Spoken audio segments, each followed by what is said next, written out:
نن د بلخ ولایت د شولګرې ولسوالۍ د خواجه سکندر د اوبو ترڅنګ راغلي یو. هر کال د اوړي د موسم په راتګ سره په ګرمۍ کې له بهرنیو ولایتونو څخه حتی د بلخ ولایت او ولسوالۍ څخه دغه چینې ته د لامبو یا د اوبازۍ لپاره راځي.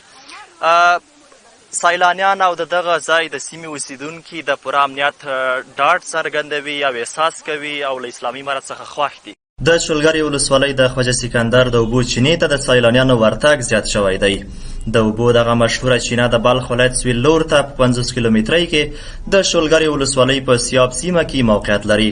سږکال دغه چینې ته د نورو کلونو په پرتله د سیلانیانو ورتګ او ګڼه ګوڼه خورا زیاته شوې ده.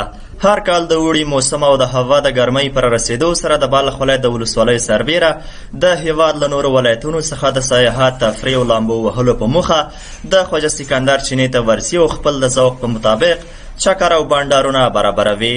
خواجه سکندر چینې ته یو شمېر راغلي سیلانیان د خپلې خوښۍ سربیره له اسلامي امارت څخه د بشپړ امنیت ټینګولو هرکلی کوي.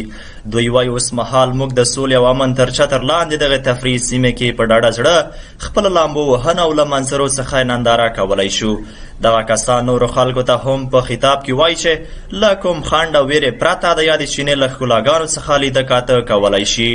اینجا که میبینید فضای خواجه سکندر است، بسیار یک فضای مناسب برای تفریح برای ساتری میباشه. بیشتری از مردم برای آبادی در اینجا میان و بسیار یک امنیت بالایی داره و ما تشکر میکنیم از امارت اسلامی که بسیار یک امنیت بالایی برای ما تشکیل داده که ما بتونیم در اینجا ساتری و آبادی کنیم و ما یک مقدار نان هم آوردیم اینجا برای چاشت دیگ میکنیم برای خود و از تمام باشندگان مزار شریف کسایی که میخوان برای تفریح بیاین اینجا بسیار جای مناسب است. از دیگه ولایت هم اگر بیان بسیار یک فضای خوشایند و بسیار فضای سرسبز دارن.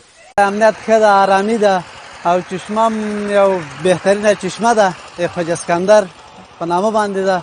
ډېرې ښې اوبه لري نو خلک خوشحاله دي، موږ هم خوشحاله یو. صدها مردم امروز بسیار چشمه خوبی است، چشمه مشهوری است. مثلا سمت ولسوالی شولګر هستن خود ولایت بلخ میگم روزه نفر میآید. ورته مهال د شولګرې ولسوال ورتلونکو سیلانیانو ته د پوره امنیت ډاډ ورکوي او وایي چې د خلکو ژوند ته به هیڅ ډول زیان پیښ نشي. د نوموړي په خبره خواجه سکندر تفریحي سیمې ته هره ورځ څه باندې 3000 کسان په سیاحت ورځي.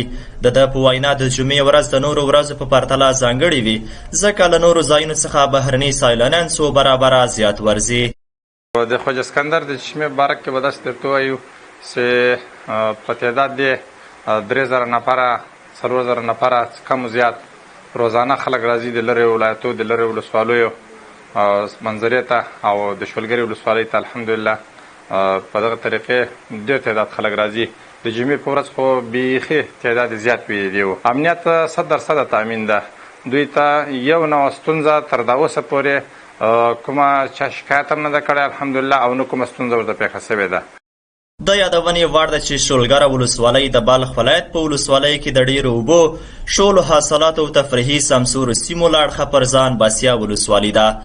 د معلوماتو له مخې د بلخ ولایت مقام د اداري مجلس د تازه پریکړې له مخې خواجه سکندر چینې څخه د سیلانیانو ننداره کولو په وړیا ډول اعلان شول.